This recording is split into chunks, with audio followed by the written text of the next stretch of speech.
Mi madre fingió cáncer para usar mis 750,000 pesos de la universidad en un estudio para mi hermana influencer. Ahora están en la ruina y me llaman llorando para pedirme ayuda. El zumbido de mi celular sobre la mesa de roble rompió el silencio de mi apartamento en Berlín. Eran las 9 de la noche, la ciudad brillaba a través del ventanal como una galaxia de luces tranquilas, un universo de calma que yo misma había construido. En la pantalla, un número desconocido con el código de área de Monterrey, México. Un fantasma. Mi corazón, que había aprendido a latir a un ritmo europeo, más pausado, dio un vuelco violento, un espasmo de memoria. Dudé solo un segundo. La curiosidad, esa vieja traidora, ganó la batalla. Deslicé el dedo y acepté la llamada. «Bueno», dije, mi voz sonando extraña para mis propios oídos, con un acento que ya no era del todo regiomontano. Silencio. Luego, un sollozo ahogado, un sonido que reconocí al instante, aunque habían pasado 3 años. Era el llanto de mi madre, Adela. Un llanto que antes me habría hecho correr a consolarla, pero que ahora solo activaba una alarma fría en mi interior. «Romina. Hija, ¿eres tú?». Su voz estaba rota, empapada en una desesperación que se sentía casi teatral. «Soy yo, mamá». «¿Qué pasa?», pregunté, mi tono era cortés, pero distante. El de una ejecutiva atendiendo una llamada no programada. «Hija, por favor, perdóname por llamar así. No sabía a quién más recurrir. Hemos intentado encontrarte por tanto tiempo», cada palabra era una súplica. Las cosas no están bien aquí, mija». Escuché en silencio mientras ella desgranaba la letanía de su miseria. «Tu padre, Bruno, trabajando doble turno en una ferretería porque su cuerpo ya no aguantaba la construcción. Habían perdido la casa donde crecí, la que tenía el garaje que se convirtió en la tumba de nuestra familia. Ahora vivían en un pequeño departamento rentado en una zona de la ciudad que antes mirábamos con desdén. Me pidió ayuda. Me pidió dinero.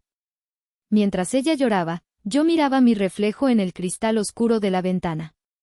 Veía a una mujer de 25 años, con el cabello corto y un traje bien cortado. Una mujer que dirigía un equipo de analistas de datos en una de las tecnológicas más importantes de Alemania. Una mujer que era libre. No sentí lástima. No sentí tristeza. Sentí una extraña y oscura satisfacción, como el calor que sube por el pecho después de un trago de tequila fuerte. Y recordé. Recordé exactamente por qué estaba a 7,000 kilómetros de distancia, y por qué su llanto ya no significaba nada para mí. 3 años antes, mi vida era muy diferente. Tenía 22 años y estaba a punto de graduarme con honores en Ciencias de Datos del TEC de Monterrey. Era, para todos los efectos, la hija responsable.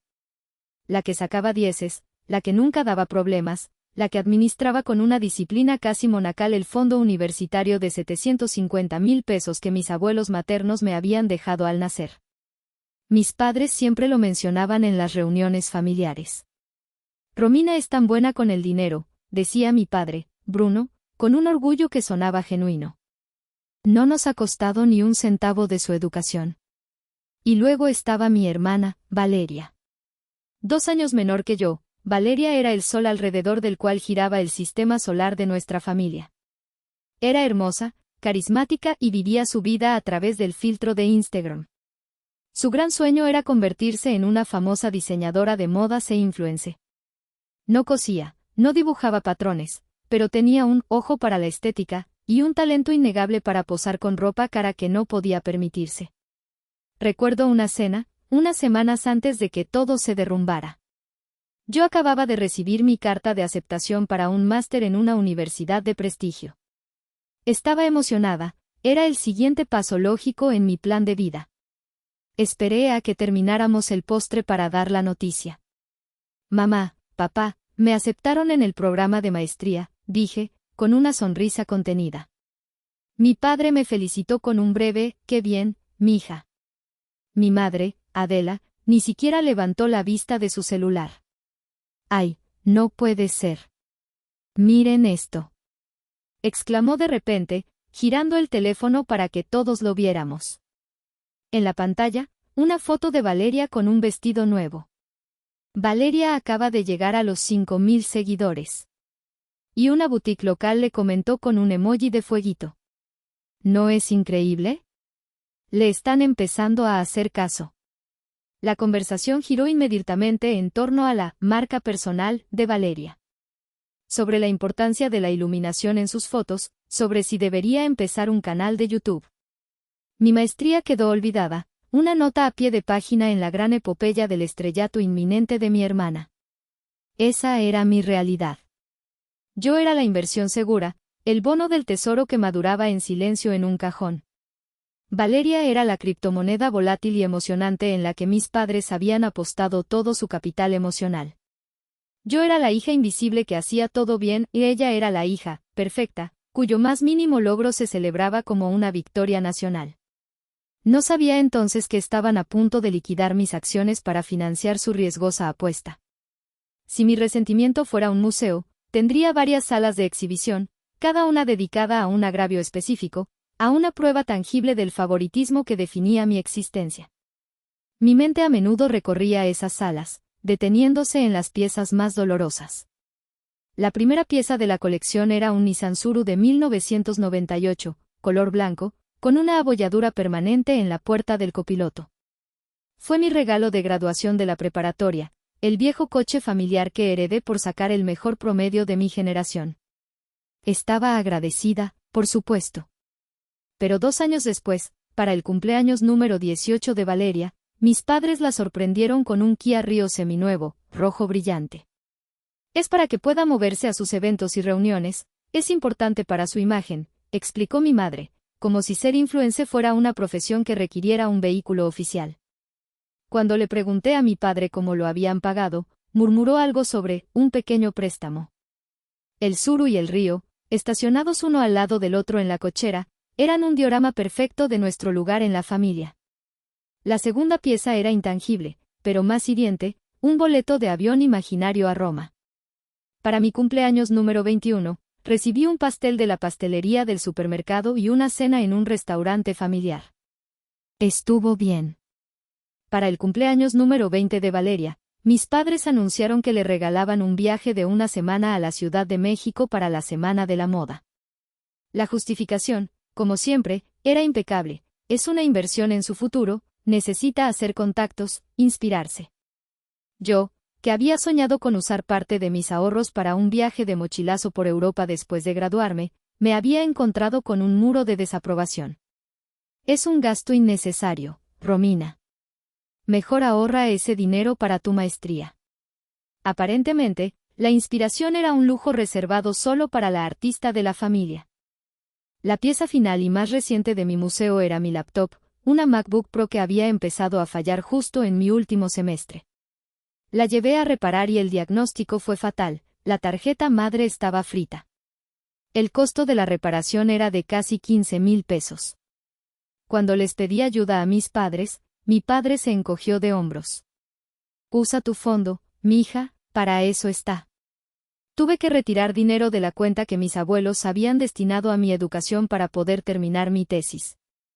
Apenas 2 semanas después, escuché a mi madre hablar por teléfono con mi tía, presumiendo. Sí, le pagamos a Valeria un curso online de branding personal, con un coach de Los Ángeles, costó $1,000, pero vale cada centavo. Hay que invertir en los sueños de los hijos, ¿no crees? Esa frase se me quedó grabada. Hay que invertir en los sueños de los hijos. En plural. Una mentira tan descarada que dolía físicamente. Mi sueño, el de una educación superior, era mi responsabilidad. El sueño de Valeria, el de ser famosa en redes sociales, era una inversión familiar. Ese museo de agravios estaba a punto de recibir su pieza central, una obra maestra de la traición que eclipsaría todo lo demás. Faltaban 2 meses para mi graduación. El futuro se sentía brillante y tangible, un camino pavimentado de algoritmos y modelos de datos que conducía directamente a mi maestría y a una vida independiente. Fue entonces cuando el mundo se detuvo con una llamada telefónica. Era mi madre. Su voz, normalmente llena de un entusiasmo forzado por las trivialidades de Valeria, era un susurro tembloroso. Romina, necesito que vengas a la casa. Tu padre y yo tenemos que hablar contigo. Es importante. El tono me heló la sangre. Conduje los 20 minutos desde mi departamento de estudiante hasta la casa de mis padres con un nudo de pánico en el estómago. Los encontré en la sala, sentados juntos en el sofá, luciendo pálidos y demacrados. Mi padre tenía los ojos rojos y mi madre sostenía un pañuelo arrugado en su mano. ¿Qué pasa? ¿Están bien?, pregunté, mi mente corriendo por los peores escenarios posibles. Fue mi madre quien habló, después de un largo y dramático suspiro. Hija, he estado sintiéndome mal. Fui al doctor para unas pruebas, y los resultados llegaron hoy. Hizo una pausa, como una actriz esperando el momento perfecto para soltar la línea más importante de la obra. Tengo cáncer, Romina. Cáncer de mama. La palabra cayó en la habitación con el peso de una lápida. Sentí que el aire se escapaba de mis pulmones. Cáncer. Era una palabra de otro mundo, una que leía en las noticias o escuchaba en las películas, no una que perteneciera a mi familia, a mi madre. Me senté, mis piernas de repente incapaces de sostenerme. Mi padre tomó la palabra, su voz ronca. Es una etapa temprana, pero es agresivo. El doctor aquí nos dio opciones, pero, miró a mi madre, investigando, encontramos un tratamiento experimental en Houston. Es nuevo, tiene una tasa de éxito altísima, pero el seguro no lo cubre todo. Ni de cerca. Entonces, mi madre me miró directamente a los ojos, sus propias lágrimas comenzando a rodar por sus mejillas. El costo que nos falta por cubrir es de 700,000 pesos. El número flotó en el aire, preciso y brutal. Sé que es mucho pedir, hija. Sé que tienes tus planes para la maestría, pero esto es una emergencia.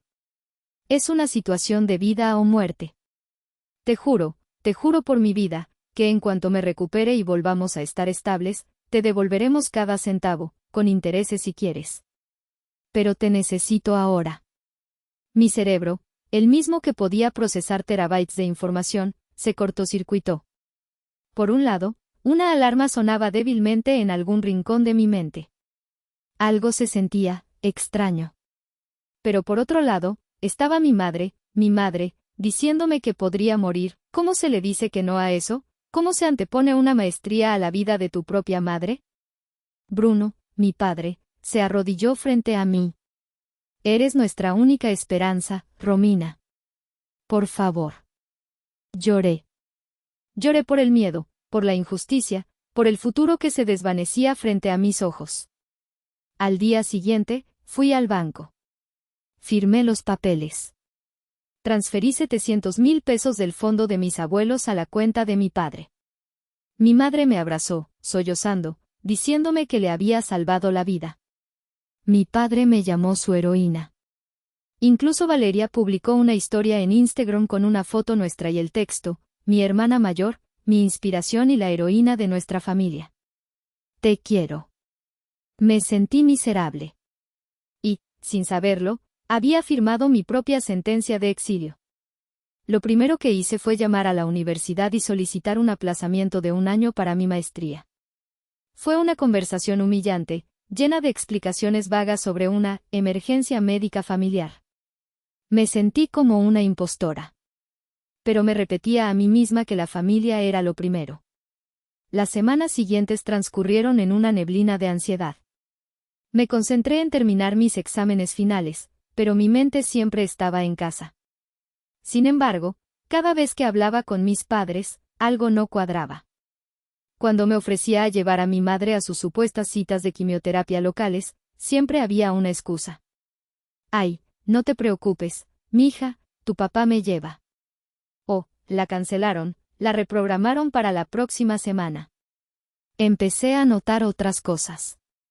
Mi madre no mostraba ningún signo de estar enferma. No había pérdida de peso, ni de cabello, ni la fatiga aplastante de la que había leído. Al contrario, parecía tener más energía que nunca. La encontraba en el centro comercial con Valeria, distrayéndose un poco.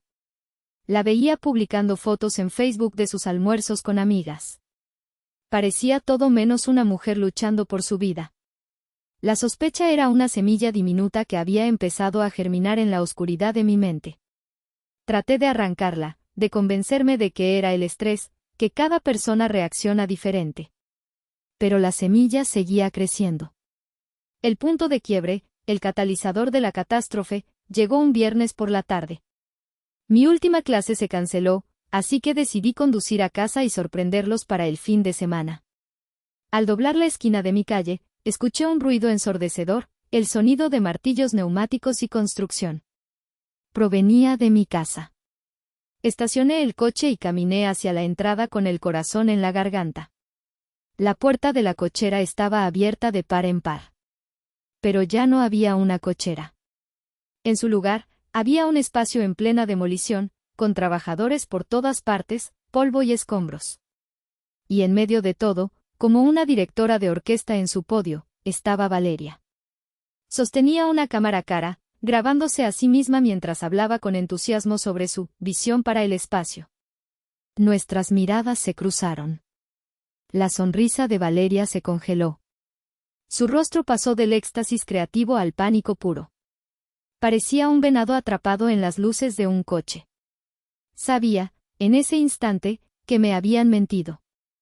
El cáncer no era real. El estudio de Valeria, sí. Y yo lo había apagado.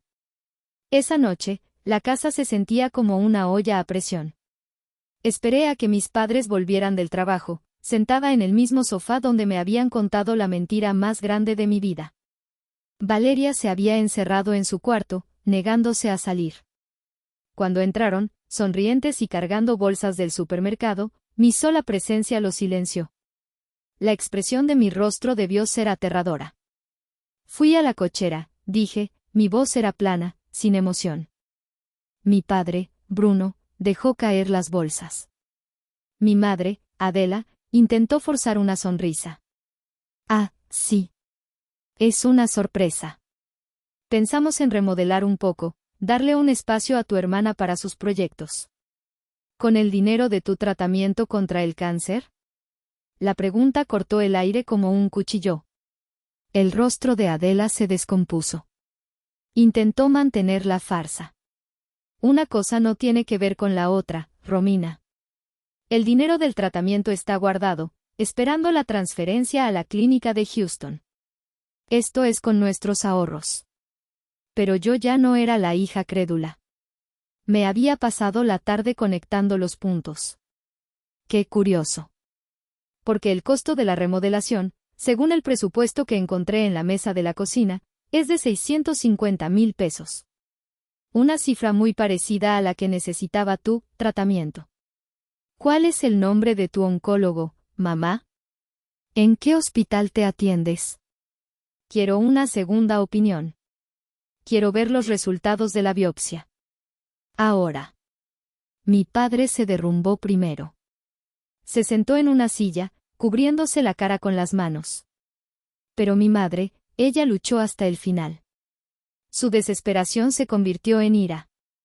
No tienes derecho a cuestionarnos. Somos tus padres. Y ustedes me robaron. Grité, la emoción finalmente rompiendo la superficie. Me hicieron creer que te estabas muriendo. Fue entonces cuando la verdad salió a borbotones, una confesión fea y retorcida. No había cáncer. Nunca lo hubo. Todo había sido un plan para conseguir el dinero para el estudio de Valeria. Y entonces, mi padre pronunció las palabras que sellaron su destino en mi corazón para siempre. Piénsalo como una inversión en el futuro de la familia, Romina. La carrera de Valeria como influencer tiene mucho más potencial que otro título universitario. Tú eres inteligente, siempre te las arreglas sola. Pero tu hermana, ella necesita este empujón. Mi madre asintió, añadiendo el golpe de gracia. Deberías estar feliz por ella. Que te pongas así solo te hace ver egoísta. No hubo más gritos. No hubo más lágrimas. En ese momento, algo dentro de mí se rompió y se reacomodó en una nueva forma, dura y fría como el acero.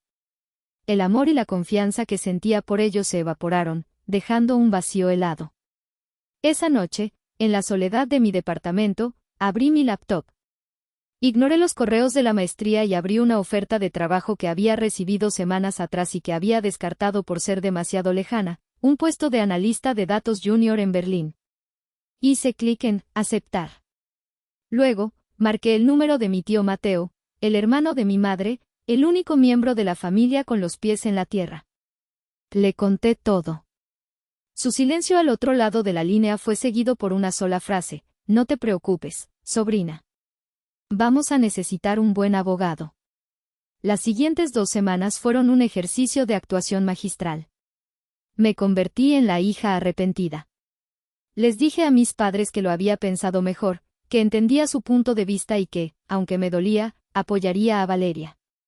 La atmósfera en la casa pasó de una tensión insoportable a un alivio palpable. Me veían como la niña buena y razonable que siempre habían conocido, la que al final siempre cedía por el bien de la paz familiar. Pero por dentro, era una máquina de precisión ejecutando un plan de escape. Cada día, después de mis clases, me dedicaba a desmantelar mi vida en Monterrey. Vendí mi viejo Tsuru por una cantidad simbólica. Publiqué mis muebles y libros en grupos de Facebook, vendiéndolos a otros estudiantes por precios de remate. Hice viajes sigilosos al banco para vaciar mi cuenta de ahorros local. Mi maleta, escondida en el fondo de mi armario, se iba llenando poco a poco con lo esencial: ropa, documentos, mi laptop y un disco duro con toda mi información. El paso más importante lo di en una tarde lluviosa. Me reuní con el licenciado Ferrer, un abogado serio y de mirada penetrante que mi tío Mateo me había recomendado. En su austera oficina, le entregué copias de los mensajes de texto, los estados de cuenta y un audio que había grabado de la confesión de mis padres esa noche fatídica. Firmé un poder especial, un documento que le daba la autoridad para actuar en mi nombre una vez que yo estuviera fuera del país. ¿Está completamente segura de esto, señorita Romina?, me preguntó, mirándome por encima de sus gafas. Nunca he estado más segura de nada en mi vida, licenciado, respondí, mi voz firme. El último fin de semana, anuncié que me iba de viaje de campamento con unos amigos para despejar la mente antes de la graduación. Mi madre me abrazó. Qué bueno que ya estás más tranquila, mija. Verás que todo esto será para bien. Mi padre me dio dinero para la gasolina. Valeria ni siquiera se despidió, estaba demasiado ocupada decidiendo el color de las paredes de su nuevo estudio. No fui a ningún campamento. Conduje directamente al aeropuerto. Mientras esperaba en la sala de embarque, mirando el ir y venir de extraños, no sentí tristeza ni nostalgia. Sentí una ligereza abrumadora, como si me estuviera quitando un peso de encima que había cargado durante 22 años. Cuando el avión despegó y vi las luces de Monterrey encogerse hasta convertirse en un puñado de diamantes esparcidos sobre un manto negro, saqué mi teléfono. Abrí mi lista de contactos y, uno por uno, bloqueé los números de mi madre, mi padre y mi hermana. Luego apagué el teléfono. El silencio en la cabina presurizada era el sonido más dulce que había escuchado jamás. Era el sonido de mi libertad. Aterricé en Berlín en un mundo nuevo. El aire era frío, el idioma era desconocido y yo no conocía a una sola alma. Fue el comienzo más aterrador y emocionante de mi vida. Durante la primera semana, me dediqué a instalarme, encontré un pequeño departamento amueblado, abrí una cuenta bancaria alemana y me presenté en mi nuevo trabajo. Estaba construyendo, por primera vez, una vida que era exclusivamente mía. Exactamente 7 días después de mi llegada, envié un correo electrónico al licenciado Ferrer. La palabra era corta: proceda. Imagino la escena en Monterrey. Un mensajero llegando a la puerta de la casa de mis padres, entregándoles un sobre grueso. Imagino sus rostros, pasando de la confusión a la incredulidad y finalmente al horror mientras leían la demanda formal por fraude y abuso de confianza. La notificación judicial, fría y legal, detallando la mentira del cáncer, la transferencia de fondos y la construcción del estudio. Sus reacciones no se hicieron esperar. Mi teléfono, ahora con un chip alemán, empezó a vibrar con notificaciones de WhatsApp y Messenger de números desconocidos de amigos y familiares. Eran ellos, usando los teléfonos de otros para contactarme. Los mensajes eran un torbellino de furia y victimismo. ¿Cómo te atreves a hacernos esto? Somos tu familia. Eres una malagradecida, una hija horrible. Vas a destruir a esta familia por tu egoísmo. No respondía a ninguno. Simplemente los leía, uno por uno, y bloqueaba los números. Pero mi plan no terminaba ahí. La justicia legal era una parte, la justicia social era otra. Esa misma noche, abrí mi cuenta de Facebook, una plataforma que apenas usaba y que estaba llena de contactos familiares y amigos de mis padres. Escribí una publicación, cuidadosamente redactada para sonar calmada, factual y absolutamente devastadora. Queridos familiares y amigos, comencé. Muchos de ustedes han estado preguntando por la salud de mi madre, Adela, y agradezco su preocupación. Siento informarles que no tiene, ni ha tenido nunca, cáncer. Esa historia fue una mentira, un engaño diseñado para que yo les entregara los 750,000 pesos de mi fondo universitario. Ese dinero, que mis abuelos me dejaron para mi educación, está siendo utilizado para construir un estudio de diseño para mi hermana, Valeria. Les deseo la mejor de las suertes con una carrera construida sobre los cimientos de la traición y el engaño. Para quienes duden de mis palabras, adjunto una copia de la demanda que mi abogado interpuso esta mañana. A partir de hoy, comienzo una nueva vida en Berlín. Les pido que respeten mi decisión de no tener más contacto. Adjunté el PDF de la demanda. Etiqueté a mi madre, a mi padre y, más importante, a Valeria. Y luego, hice clic en publicar. La explosión fue nuclear.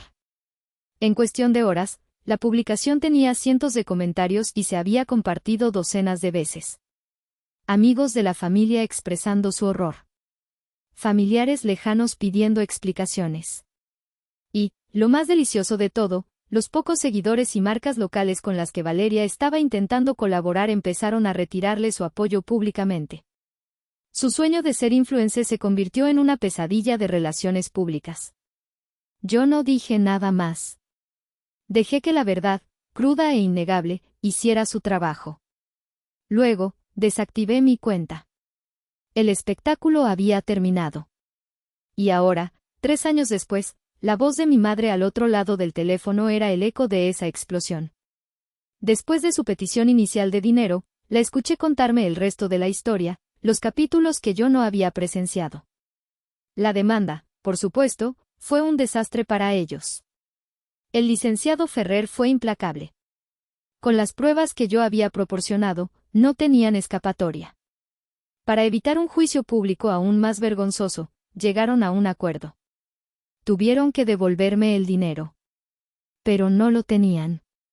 El estudio de Valeria ya estaba a medio construir. Se vieron obligados a pedir un préstamo personal con intereses altísimos para pagarme. La carrera de Valeria, que ya había sido torpedeada por mi publicación en Facebook, nunca despegó. El estudio, una vez terminado, se convirtió en un monumento a su fracaso. Intentó de todo, un servicio de catering gourmet desde su cocina profesional, talleres de estilismo online, una línea de camisetas con sus diseños. Cada proyecto requería una nueva inyección de capital, dinero que mis padres le daban, sacando más préstamos, refinanciando la hipoteca de la casa. Cada proyecto fracasaba estrepitosamente en cuestión de meses. Tu hermana, ella simplemente no tuvo suerte, se lamentó mi madre por teléfono, todavía incapaz de culpar a su hija dorada. La deuda se convirtió en una bola de nieve imparable. Primero, tuvieron que vender el coche de Valeria. Luego, empezaron a vender los muebles. Finalmente, el banco les quitó la casa. La misma casa donde me habían llamado egoísta por querer proteger mi futuro. Tu padre está destrozado, Romina, continuó mi madre, su voz ahogada por el llanto. Trabaja 10 horas al día en la ferretería y apenas nos alcanza para la renta y la comida. No tenemos ahorros. No tenemos nada para nuestra jubilación. Todo se fue. Escuché su historia de ruina, la crónica de una caída libre que ellos mismos habían iniciado. No sentí ni una pizca de compasión. Solo una fría y dura sensación de cierre. El universo, a su manera lenta y metódica, había equilibrado la balanza. Hubo una larga pausa en la línea. Pude escuchar la respiración temblorosa de mi madre, esperando mi respuesta, mi absolución, mi cheque. Sabemos que cometimos un error terrible, hija, dijo finalmente, en un último y patético intento de manipulación. Y te perdonamos por habernos demandado. Entendemos que estabas herida. Esa frase. Esa increíble y arrogante frase. Te perdonamos. Como si ellos fueran las víctimas. Como si tuvieran alguna autoridad moral para perdonar algo. Fue la última gota de veneno que necesitaba para solidificar mi resolución. Respiré hondo, no por nervios, sino para saborear el momento. El poder había cambiado de manos. Ya no era la hija invisible pidiendo ser vista. Era la mujer adulta al otro lado del mundo, la que tenía todo lo que ellos habían perdido: estabilidad, éxito, paz. No, dije, mi voz era tranquila, pero tan afilada como un bisturí. No voy a enviarles ni un solo peso. Mi madre balbuceó. ¿Qué? Pero, somos tu familia. Ustedes dejaron de ser mi familia la noche que decidieron que mi futuro era un precio aceptable para pagar por un capricho de Valeria, la interrumpí, cada palabra deliberada y precisa. Y para que quede claro, mamá, tú no me perdonas nada. Yo soy la que decide si algún día puedo perdonarlos a ustedes. Y la respuesta es no. No te arrepientes de haberme mentido, te arrepientes de que tu plan haya fracasado. Yo construí mi vida desde los escombros en los que ustedes me dejaron. Ahora es su turno de hacer lo mismo. Colgué el teléfono antes de que pudiera responder. Inmediatamente, abrí mis contactos y bloqueé su número. Luego, por si acaso, bloqueé también los números de los pocos tíos y primos con los que aún no había cortado lazos. Silencio total. Miro por mi ventana la noche de Berlín. Mi vida aquí es buena. Tengo un trabajo que me apasiona, amigos que me respetan y un futuro que yo misma forjé. La traición de mi familia fue la cosa más dolorosa que me ha pasado, pero también fue mi liberación. Me arrancaron de raíz de una tierra tóxica y me obligaron a replantarme en un lugar donde pudiera florecer. Ellos eligieron a mi hermana por encima de mí. Al final, yo me elegí a mí misma. A veces me pregunto, en las noches más silenciosas, si soy la mala en esta historia por haberles dado la espalda por completo. ¿Hice lo correcto? ¿Qué habrían hecho ustedes en mi lugar?